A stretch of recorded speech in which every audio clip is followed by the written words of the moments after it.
Okay, hello everybody. So let's take a look at the convex hull. Okay, so part A and part B. First part A, it says explain the convex hull of 1 point, 2 points, 3 points, and 4 points. And so this is sort of a vague question. Like, what does it mean to explain them? So I'm leaving it a little bit up to you, and this is one possible answer. Okay, so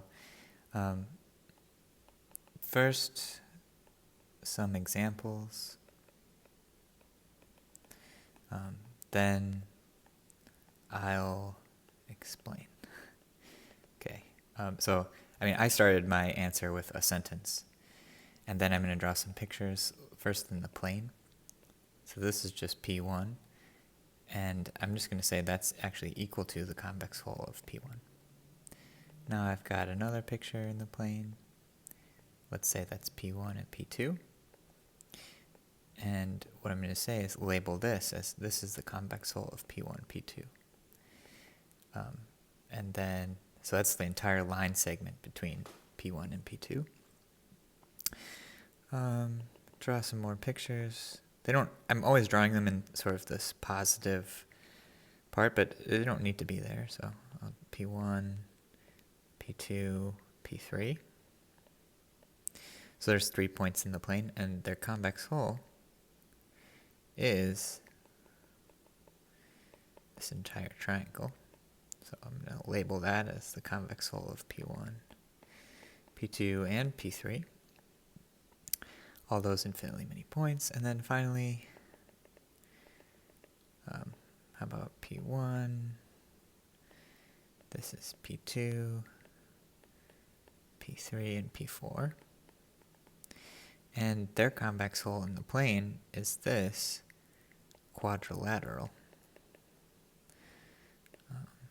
Convex hull of P1, P2, P3, and P4. So, okay, those were some examples. The convex hull is the set of all convex combinations of the points. A convex combination is a linear combination, which is very special, whose coefficients sum to 1,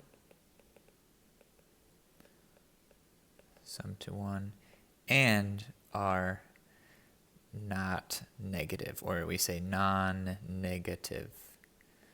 Okay, so they can be 0 or positive, and they have to sum to 1. So examples,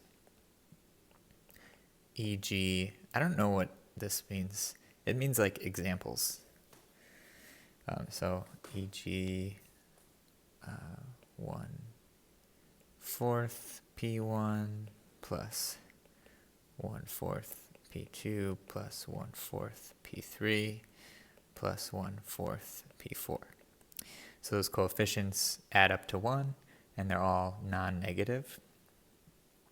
Here's another example. 0 P1 plus 1/2 P2 plus 1/2 P3.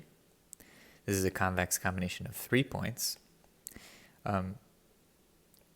It can be 0. You can have a coefficient 0. Here's another one. I guess 1/6 P1 plus 2/3 would be like 4/6. 2/3 P2. I have 1/6 and 4/6. I only have one more sixth left. So these are sort of, you're basically going to get weighted averages of the points. And because the coefficients are non-negative and sum to 1, geometrically, this is going to look like the pictures above. So these are really useful things to know. Okay. Maybe one more thing I would add to this is what happens if instead of in the plane we were in 3 dimensions.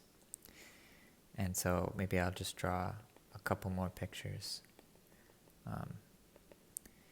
So if I have, it's hard to draw in 3 dimensions, but let's say that's P1. And this is P2 down here.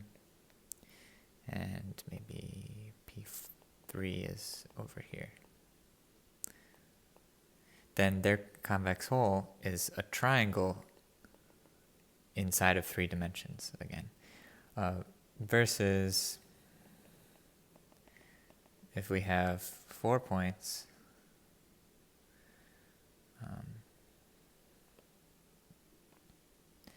then we're going to get this kind of an object, which is a solid tetrahedron. So like the interior is all filled in. Yeah. So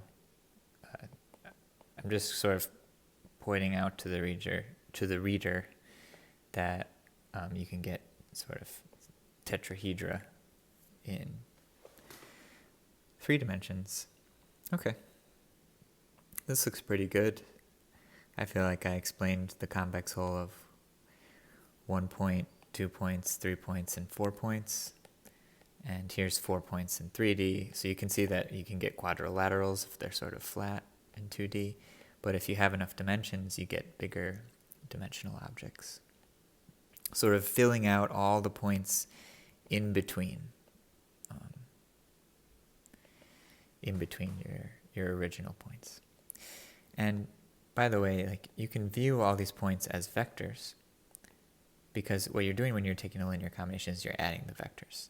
So like in this situation, 1/2 of P1 and 1/2 of P2 would put you right there. And you can view it as like adding vectors the usual way. P1 plus P2 would be way out here, but 1/2 of P1 plus P2 would bring you back to that line segment. Okay, but let's do part B. Explain how to eliminate one of the parameters in convex hull of P1, P2. So only P1, P2. Am I asking you to explain this part? So the convex hull of P1, P2 is equal to the set of C1, P1 plus C2, P2, such that C1 plus C2 equals 1, and C1 greater than or equal to 0, C2 greater than or equal to 0. So this is unpacking the words up here. The coefficients sum to 1, and they're non-negative. The coefficients sum to 1, and they're non-negative. Okay? And so, if P1 was, I'm just making up something random. If P1 was the point 2, 1, or the vector 2, 1, and P2 was the vector 3, 0, then I would take any C1 plus C2, multiply by them, and this would give another vector, and that would be a vector in the convex hull if the C1, C2 add to 1, and they're both non-negative. So for example, like 1/3 and 2/3 would work. And then I would have the point 2, 1, and the point 3, 0, and the convex hull would give everything there. 1/3 of 2, 1 and 2/3 of 3, 0 would be like right there. So this is 1/3 P1 plus 2/3 P2. If that's P2 and that's P1. This is a bad drawing, but anyway. So now, how do I eliminate a parameter? So I'm going to write out a sentence. Since C1 plus C2 equals 1, we can eliminate C2 equals 1 minus C1. So I just kind of solve for C2. So I have 1 minus the C1, and write that this convex hull is equal to the set C1 P1 plus 1 minus C1 P2, such that C1 is greater than or equal to 0 and less than or equal to 1. So I could write that as like C1 is between 0 and 1. But this is just notation. That means like 0 less than or equal to C1, less than or equal to 1. So there's two inequalities. We need this inequality to be true and this inequality to be true, so that this number is non-negative and this number is non-negative.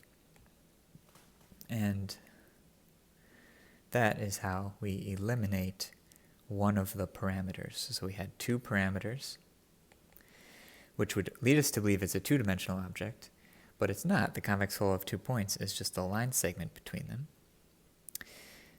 And then we realize, oh, there was a restriction on our points. So our 2 dimensions of freedom gets cut down by this restriction to a 1 dimension of freedom. And we can explicitly see that by using this constraint equation to eliminate one of the 2 parameters, resulting in only a C1 parameter. And then it's sort of more obvious that the resulting object is 1-dimensional. Okay, so explain how to eliminate one of the parameters in conv of P1, P2, and I did explain that. So this became this.